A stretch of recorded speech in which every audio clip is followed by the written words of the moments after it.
this, you're thirsty, so you decide to buy a plastic water bottle without a care in this world. Most of us never think about that bottle ever again, while it enters our oceans and other environments, threatening the survival of all species. All in all, plastic is a persistent pollutant that biomagnifies in our oceans and cities, while also releasing toxic greenhouse gases, contributing to global warming in landfills. So how can we isolate damaging substances from the environment and make a use out of them? Well, eco-bricks. Instead of throwing away your plastic bottles, just clean them, dry them, fill it with all the single-use plastic you use, and voila! You have an eco-brick, which we can use to build things. Project aims to encourage our community to create these eco-bricks that are super helpful for building, as well as create consciousness on how we manage our waste. Moreover, we want to continue this project by building a beautiful vegetable garden and greenhouse to regenerate life. Our eco-bricks project tackles the Sustainable Development Goals number 12 and 14, responsible consumption and life below water. Recycling our waste and products is extremely important, but there is one step before that, which is reusing, and that's what our eco-bricks are trying to do. And here in Chile, we have a coastline of 6,435 kilometers long, and a lot of our plastic waste ends up in the ocean. By isolating it in our eco-bricks, we are contributing our part in keeping the oceans clean. However, we had many challenges throughout this project, the main one being deciding which eco-bricks were in good condition. Most of them were not hard enough, so we had to fill them with sand. This delayed our project about a week. The other challenge was quarantine due to COVID-19. Many successes throughout this amazing project. We collected over 200 eco-bricks, which is around 100 kilograms of plastic, thus sequestering around 110 kilograms of CO2. Going into this, we had no idea how to properly construct an eco-brick, but as we moved forward with the project, we learned that there are many do's and don'ts. One of them being that plastic that is wet or dirty in the eco-brick will cause accumulation of methane, which is not what we want, and overall we learned the environmental impact of plastic, the convenience of eco-bricks within the local community, and the effectiveness of eco-bricks. As we mentioned, there were a number of challenges that we faced and overcame along the way, all which required time management, collaboration, and planning skills. Given that the majority of this project was done during the COVID-19 pandemic, we are able to learn how to succeed under difficult and unusual circumstances. Now that we developed all these skills that even helped us complete most of our project during a pandemic, we know that we're able to overcome any challenge. This project united a group of passionate high schoolers and motivated them to collaborate together in order to create this beautiful project of eco-bricks, something that not only saves marine life but harnesses terrestrial life, creating this beautiful circularity and giving a second life to plastic.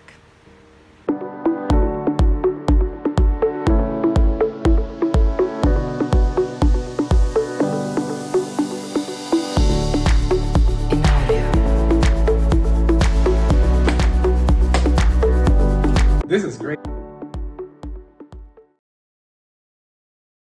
In December 2019, a virus was spreading through Chinese communities, and this was notified to the world. In the following months, it begins to spread to other countries, with cases doubling within days. This virus is the severe respiratory syndrome-related coronavirus 2 that causes the disease COVID-19, which is known by everyone as coronavirus. So what actually happens when it infects a human body, and what should we all do? A virus is really just a whole around genetic material and a few proteins, arguably not even a living thing. It can only make more of itself by entering a living cell. Corona may spread via surfaces, but it's still uncertain how long it can survive on them.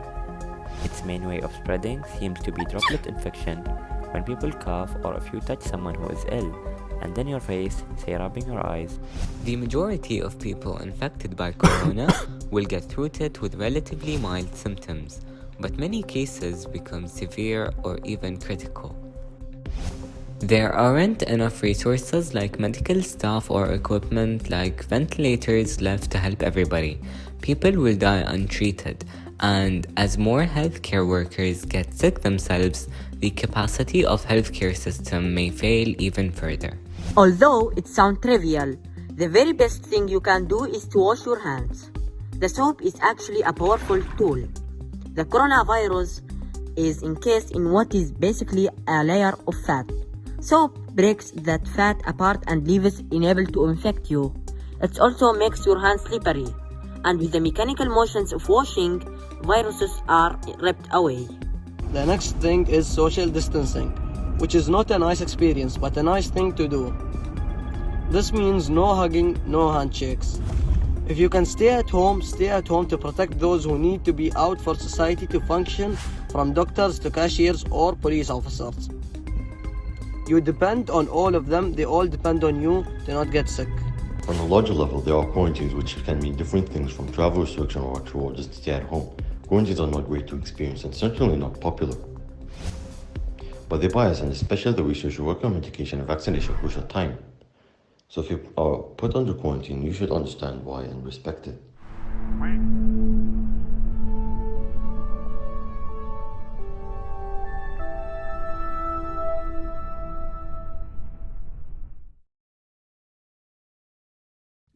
Hi everyone! Today, me and my friends are going to talk to you about the various ways in which technology is misused in today's world. But why misuse of technology? We began with the realization that technology plays a really important role in our lives during these COVID times. We then realized that some people misuse technology to harm others. What SDG goals are we taking up? We are taking up good health and well-being and responsible consumption and production. Our group. I'm Advait. I'm working on fake news. I'm Nidhat Malhotra and I'm working on cyber fraud. I'm Kian and I'm working on cyberbullying. What is fake news? There are two types of fake news. Completely made up. The date, time, location, everything is made up. Partially false, partially true. The date might be wrong, the location might be wrong. They might add unreal information to real news, such as in Prime Minister Modi's speech, he talked about how he wants to build more houses, go to Pakistan, have more jobs and go to Pakistan. The first were true, the last one Prime Minister Modi did not say, the news reporting company added. My action. I have conducted a session on fake news for the DDs of our school. I have made some posts and uploaded them on our Instagram at Mrs. of Technology. I created a poem on fake news and I created a fake video to explain deepfakes. Here are some photos and reflections from the DD's presentation.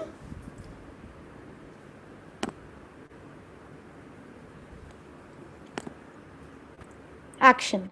The action I took was that I made an Instagram page to spread awareness about misuse of technology like cyberbullying. I presented my presentation to educate people about cyberbullying.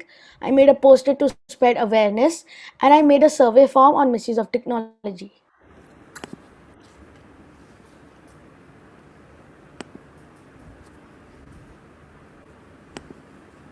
My action.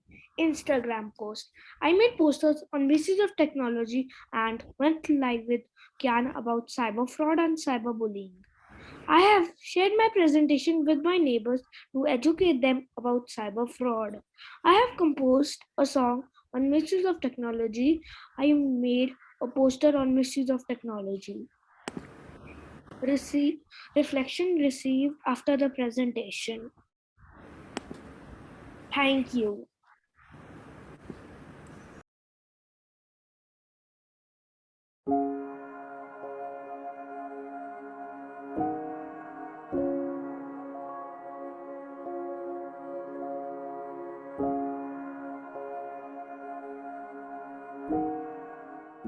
We at Project Pustak believe that this world needs action to season its empathy and that every flaw has its fix.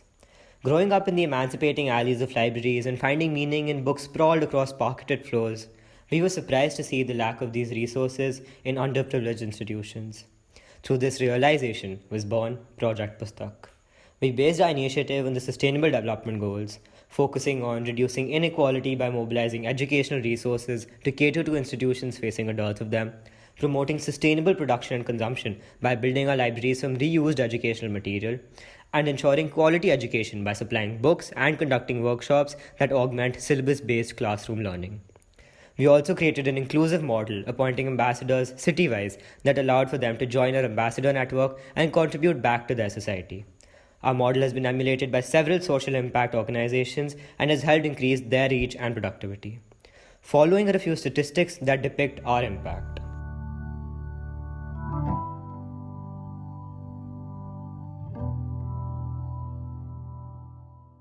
The COVID-19 pandemic initiated a digital shift in the world of education. This abrupt change pushed our organization into facing multiple hurdles, which propelled us into adjusting and providing expedited alternatives to engage in such a shift. The groundwork of our organization was continued by non-contact setups of libraries which ensured safety and continued our work on SDG 12. The unprepared transition into the digital phase was having a significant impact on us. We examined how we could better integrate and digitalize to promote education, giving children the needed means and tools to manage and master in the middle of a pandemic. We used social media channels that focused on expansion and reach, gaining us a lot of traction and collaboration, thus augmenting SDG 17. We expanded our initiative, effectively appointing a core team that allowed us to work on novel projects. We created a blog with the purpose of spreading awareness regarding the SDGs and provide a platform for writers to present their opinions on education systems around the world and grave issues such as racism. We created a podcast that inspires the youth and spreads awareness regarding the SDGs. We seek to inspire and empower listeners to make the world a better place by sharing actions that help us achieve a more sustainable society. Lastly, we created a free e-library as a means to allow students from any background to continue their pursuit of books. Furthering our pursuit of SDG 10, we provided audiobooks in 6 different languages for a diversified audience.